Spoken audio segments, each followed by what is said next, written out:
Viewers नमस्कार।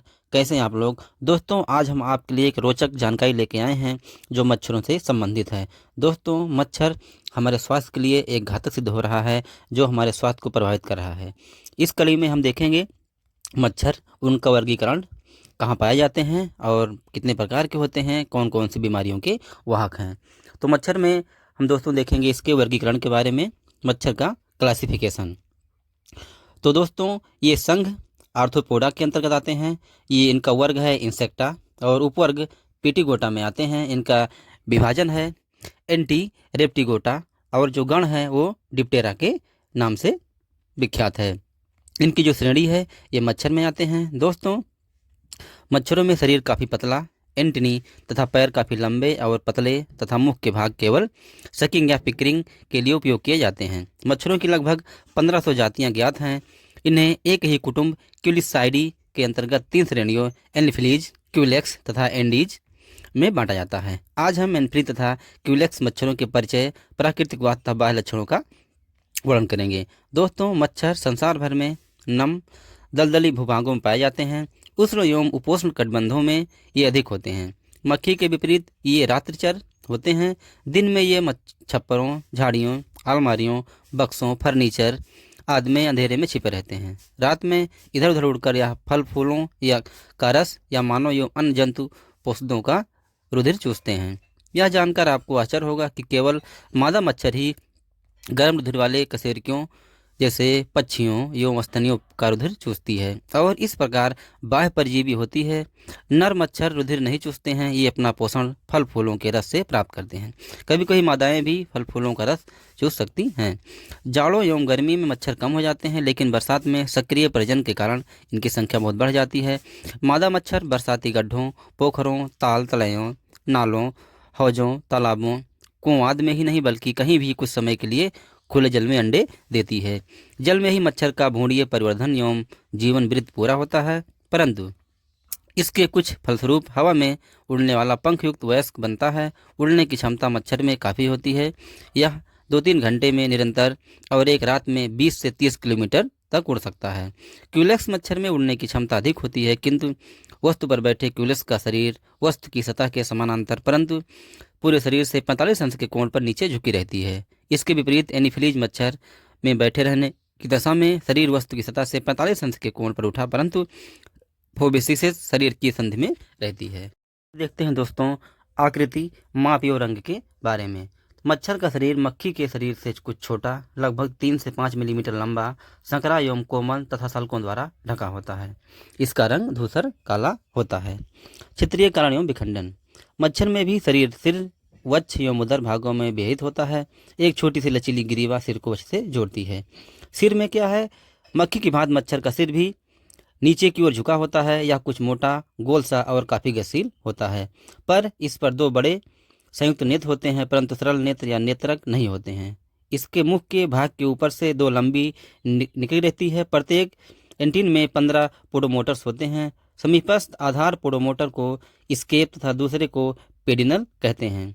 Pedicel बड़ा तथा नालवत होता है। इसमें भीतर एक संविदांग होता है जिसे ऑर्गन कहते हैं।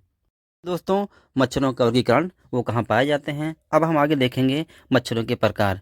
मच्छरों की बहुत सारी प्रजातियां पाई जाती हैं। कुछ तथ्य हमें बताते हैं कि 1500 प्रजातियां या कुछ बताते हैं कि 2500 प्रजातियां मच्छरों की पाई जाती हैं। मच्छर एक परजीवी है जो दूसरे जीवों पर निर्भर रहता है। तो मच्छरों का प्रकार, मच्छरों के प्रकार में देखेंगे दोस्तों मच्छरों के 6 प्रकार बताए जाते हैं। पहला है yellow fever mosquito, yellow fever mosquito. दूसरा है Asian tiger mosquito, Asian tiger mosquito. तीसरा है दोस्तों एनाफिलीज मॉस्किटो, एनाफिलीज मॉस्किटो। इस कड़ी में चौथा है दोस्तों southern house mosquito, southern house mosquito. पांचवा है pitcher plant mosquito, pitcher plant mosquito. और दोस्तों छठा और हमारा लास्ट है ईस्टर्न साल टेमरिस मॉस्किटो, ईस्टर्न साल टेमरिस मॉस्किटो। देखते हैं दोस्तों मच्छर का जीवन चक्र। मच्छर का जीवन चक्र कई चरणों से गुजरता है। प्रत्येक चरण आक्रिया स्वरूप रूप से भिन्न होता है, यहाँ तक कि उनके आवास भी भिन्न भिन्न होते हैं। प्रौढ़ चरण वायव्य होता है और प्रारंभिक चरण जालय होता है। मच्छर के जीवन चक्र में विकास के 4 अलग अलग चरणों को देखते हैं। पहला है एक्स, दूसरा है लार्वा, तीसरा है प्यूपा एंड चौथा है दोस्तों एडल्ट। अब हम देखते हैं मच्छर के कारण होने वाले रोग। तो पहला हमारा है मलेरिया। मलेरिया के बारे में दोस्तों जानते हैं, आइए सीखें। मलेरिया के प्राकृतिक इतिहास में मनुष्यों और मादा एनफ्लीज मच्छरों का चक्रीय संक्रमण शामिल होता है। मनुष्यों में परजीवी पहले युक्त कोशिकाओं में और फिर रक्त की लाल कोशिकाओं में बढ़ते और बढ़ते हैं। रक्त में परजीवियों के कार्मिक समूह लाल कोशिकाओं के अंदर बढ़ते हैं और उन्हें नष्ट कर देते हैं, जिससे जिससे जिससे बेटी परजीवी मेरोजोट्स निकलते हैं, जो अन्य लाल कोशिकाओं पर आक्रमण करके चक्र जारी रखते हैं।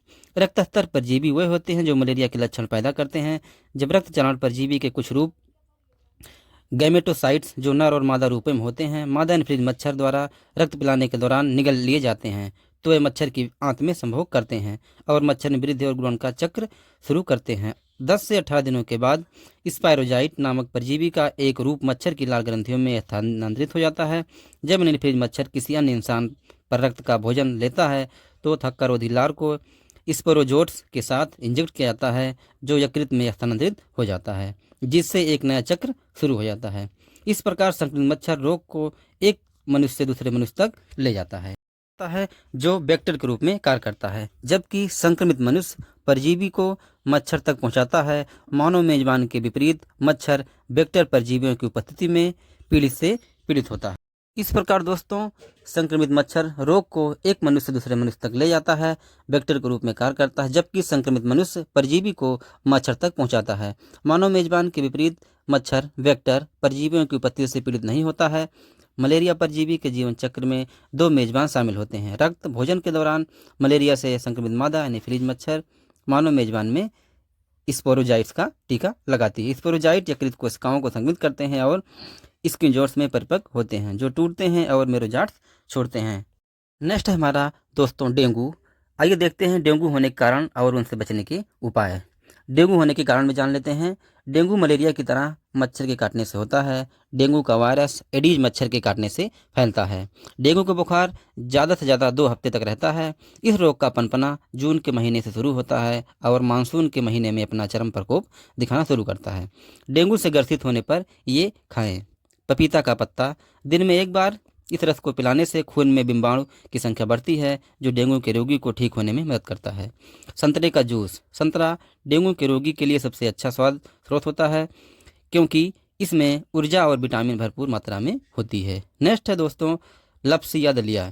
डेंगू के रोगी के लिए यह बहुत मदद करता है, क्योंकि इसको रोगी को निगलने में आसानी होती है और यह स्वास्थ्यप्रद भी होता है।